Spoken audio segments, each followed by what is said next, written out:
काबिल एहतराम मेरे बहन भाइयों, आप पर अल्लाह की सलामती हो। आज मैं आपको बड़ा बूढ़ान की एक मिसाल सुना रहा हूँ। जब मेवन की पंचायत इकट्ठी हो गई तो फैसला करना से पहले कोई ना कोई बड़ो बूढ़ो ऐसी मिसाल दे के बिरादरी का पंचल्लू इंसाफ करना को दरस देवे हो, वाह को असर नगद होवे हो। हर आदमी इंसाफ की बात करे हो। भाई दुनिया में मशहूर ही मेवन की पंचायत, अब मेवन में भी ना रही मेवन की सी बात। एक जंगल में एक आधो जमींदार डांचा पे बैठ के बाजरा की रखवाली करे हो। वाई जंगल में बादशाह और वजीर शिकार खेले हा। एक दिन बादशाह ने हिरण के तीर मारो, हिरण जख्मी होके भगो और जमींदार का डांचा में लग के निकल गो। बादशाह हिरण के पीछे घोड़ा दौड़ाते हुए आयो और माने आधा जमींदार से पूछी, बाबा ही के कोई हिरण गयो का?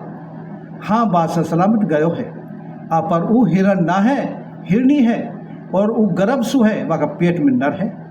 यह बात है सुन के बादशाह चौंको, पर वो जल्दी में हो निकल गो। वहाँ के पीछे वजीर आयो, वहाँ ने पूछी, बूढ़ा बाबा ही के कोई शिकारी गयो का? हाँ भाई वजीर आजम बादशाह गयो है। वहाँ के पीछे ही गुलाम आयो, वहाँ ने पूछी कि बूढ़ा ही के दो शिकारी गया का? हाँ भाई गुलाम गया हा। इतने में बादशाह ने हिरण गिरा लियो और वजीर गुलाम भी जा पहुंचा। हिरण को पेट चाक करके देखो तो वाह का पेट में नर निकलो। बादशाह हैरान रह गो। वे तीनों आधा जमींदार के पे आया। बादशाह ने आधा जमींदार से पूछी, बाबा आप कुछ दिखाई देवे? ना भाई मोए कुछ दिखाई ना देवे। तो आप सौण आवे हैं? ना भाई मोए सौण भी ना आवे। तो फिर आप पे कोई करामात होएगी? ना भाई मुँह पे कोई करामात भी ना है। तो फिर आपने मैं कैसे पहचान लियो मैं बादशाह हूँ? आधो जमींदार बोलो, बादशाह सलामत आदमी की बोली बता देवे है कि यूँ आदमी ऊंचा रुतबा को है या नीचे मर्तबा को है। कग्गा कोयल एक सा बैठा एक ही डाल, ये बोली सु पर खा गया ई कोयली का। आदमी की बोली और वाह का करतूत बताओ, हाँ ये आदमी खानदानी है या ना खानदो है। हरदी जर्दी ना तजे, खटरस तजे ना आम, सीलवंत गुण ना तजे, औगन तजे ना गुलाम। खानदानी आदमी काई के साथ भी जल्दी सी कोई बुरो काम ना कर सके और ना खानदो आदमी काई के साथ भी अच्छो काम करना मुश्किल है। चंद छिपायो ना छिपे, कंचन छिपे न कांच, आन जात भी ना छिपे चाहे हो जाए दिन की रात। जल में जल मिल जाए मिले काइन में काई, कुल में कुल मिल जाए मिले भाइन में भाई। आन जात ऊ ना मिले चाहे कोई लाख दिए दुहाई, आम फड़े नीचो न में अरण सिरक्कू जाए, कुड़वन तो कुड़कू न में नीच नमन को नाय। कड़वा बिरवा नीम का अपनी नाय तजा कड़वास, टाड़ो देवे ना दोगलो राखे आटू पहर विनाश। बादशाह सलामत आप शिकार के पीछे हा, बहुत जल्दी में हा। फिर भी आपने निहायत अदब से पूछी, बाबा ही के कोई हिरण गयो का? मुझे ऐसे लगी जैसे मेरा बेटा बोल रहा हो। मैं समझ गो जो यूँ इतना अदब सु बात कर रो है कोई ऊंचा रुतबा को आदमी है, ये बादशाह है और शिकार खेल रो है। वजीर बोलो, मैंने भी तो आपसु बाबा ही कही ही। आंधो जमींदार बोलो, आपने कही बूढ़ा बाबा, मैं समझ गो जो यानी बाबा के साथ बूढ़ा लगाई है ये कुछ नीचा रुतबा को आदमी है। और यूँ वजीर है। जब गुलाम आयो तो यानी कही, ओ बूढ़ा ही के दो शिकारी गया का? मैं समझ गो जो ऐसे बेअदबी से बात कर रहे है ये गुलाम है। बादशाह बोलो, बाबा ये बात तो समझ में आ गई, आदमी बोलना से पिछड़ जावे है कि ये ऊंचा रुतबा को आदमी है या नीचा मर्तबा को है। ये खानदानी या ना खानदो तो ना है, ये खानदानी है या ना खानदो है। मगर आपने हिरण कैसे पहचान लियो कि ये हिरण है और या का पेट में नर है? आंधा जमींदार बोलो, वाका भी करतूत बता रहा। वो फदड़ फदड़ भगरी ही, मैंने पहचान ली ये हिरनी है और गर्भ सु है। वाकी दाई कोच मेरा डांचा में लगी तो वो कढ़ाई मैं समझ गो या का पेट में नर है। बादशाह आंधा जमींदार की बातें ने सुन के हैरान रह गो और कहने लगो, बाबा आप मेरा दरबार में चलो, आपको बैठे बैठे एक पेटी अख्तर कर दूंगा। आंधो जमींदार बोलो, भाई मैं यह काबिल ना हूँ कि बादशाह का दरबार में रहूँ। मेरा बच्चा भी मोह ना जान दे सा। बादशाह गांव में गयो और आधा जमींदार का बालक और गांव का लोगन सु इजाज़त लेके आधा जमींदार है दरबार में ले आयो। अब आधो जमींदार बादशाह का दरबार में बैठो रहतो और सारा दरबारीन की बातन ने सुनतो रहतो। कुछ दिन गुजरने के बाद एक दिन बादशाह को दरबार वह का वजीर उमरा सु खचखच भरो पड़ो। बादशाह का वजीर और मुशीर बोला, बादशाह सलामत, आप आधा जमींदार है, सोनी और करामाती बताओ हो। आज हम कोई चीज़ लाऊंगा, अगर बाबा ने बता दी तो हम भी बाबा है सोनी मान लेंगे। बादशाह ने आधा जमींदार से बात करी तो बिल्कुल नाट। बादशाह ने आधा जमींदार का हाथ पांव पकड़ा और वो दरबारी की बात बतान को राजी कर दियो। अब आधा जमींदार की आंखन के पट्टी बांध दी और वो दरबार में बिठा दी। अब सारा दरबारी ने मशवरा करो, बाबा जो बात बतावे हैं अंदाजा से बतावे हैं, अकल से बतावे ही। लिहाजा उन्होंने कहा काम करो कि नीचे मखमल बिछा दी और बोला, बाबा अब कोई चीज़ ला रहा हम। वह मखमल के ऊपर के आहिस्ता आहिस्ता बिना आहट करे घोड़ी लाए और बाबा के सामने लाके खड़ी कर दी। बता बाबा हम कहाँ लाया हाँ।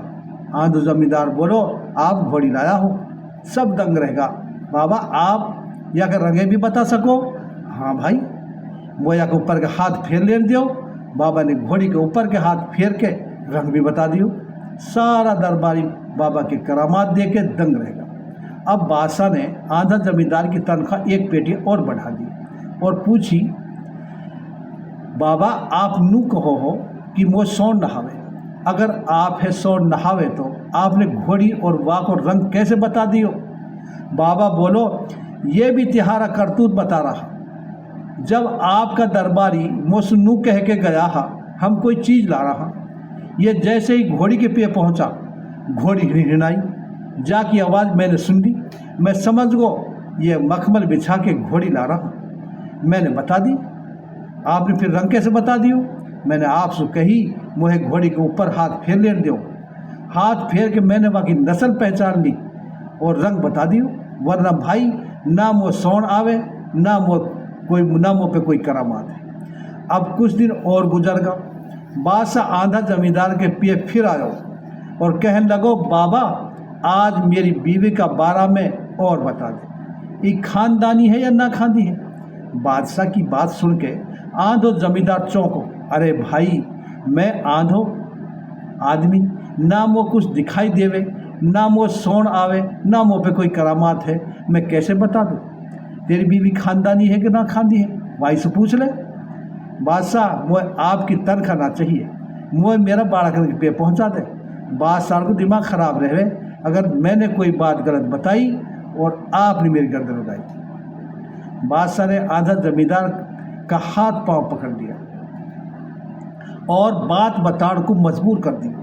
आधो जमींदार बोलो, ई तो मुँह दिखेगी, तू मुँह जिंदो तो ना जान देवा, अपर मुझे कुर्सी पे बिठा दे और अपनी बेगम से कह दे नहा धो के मेरे सामने से निकल जाओ। बेगम नहा धो के जेवर पहन के झमझमाट करती हुई आधा जमींदार के आगे से निकल गई। आधो जमींदार बोलो, ये बादशाह को खून तो ना है।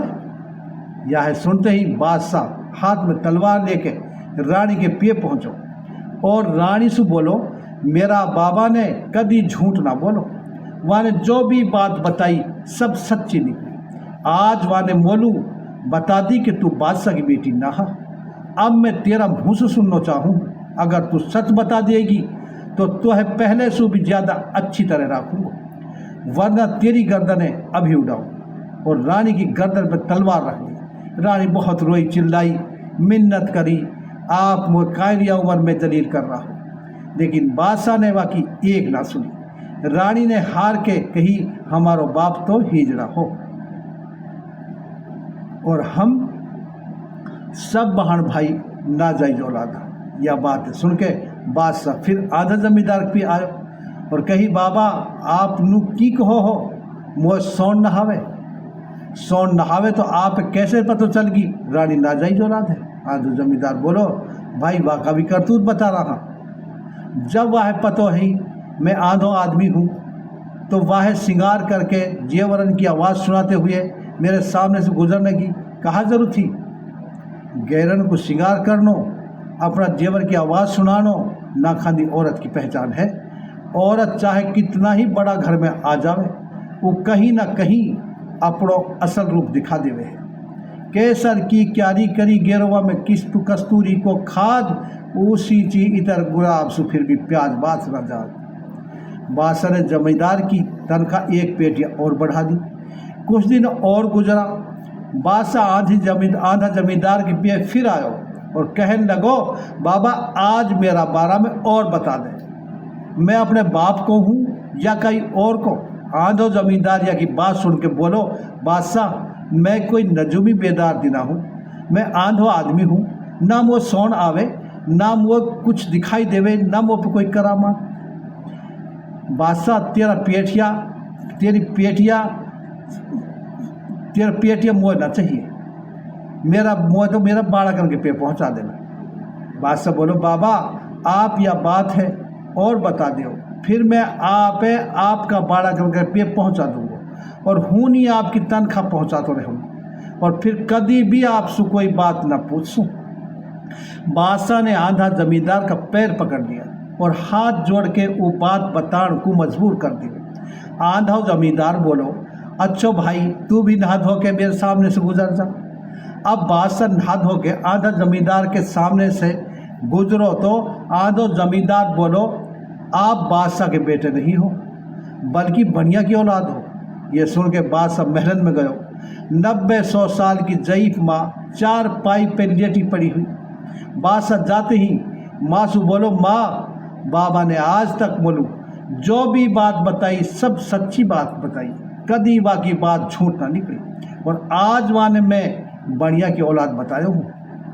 मेरी माँ बाबा ने तो बोलो सच्ची बात बता दी, लेकिन माँ आपका मुँह से सुनना चाहूँगा, वरना अभी तेरे सामने सारा बच्चा ने रानी है और अपना आपा ख़त्म करूँगा। आप बोलो सच्ची बात बता दो, अपनी माँ है पहले से भी ज़्यादा अच्छी तरह रखूँ। मैं माँ बोली, बेटा या उम्र में मोह तू की जलील कर रहा हूँ, लेकिन बादशाह माँ के पीछे पड़ गो, पूरा कुंबा है काटन को तैयार हो गो, तो माँ ने देख लियो ई ना मान से तेरो ही लगो लगायो बाग उजड़ जाए। माँ बोली, बेटा बाबा सच कह रहा है, तू बढ़िया को है।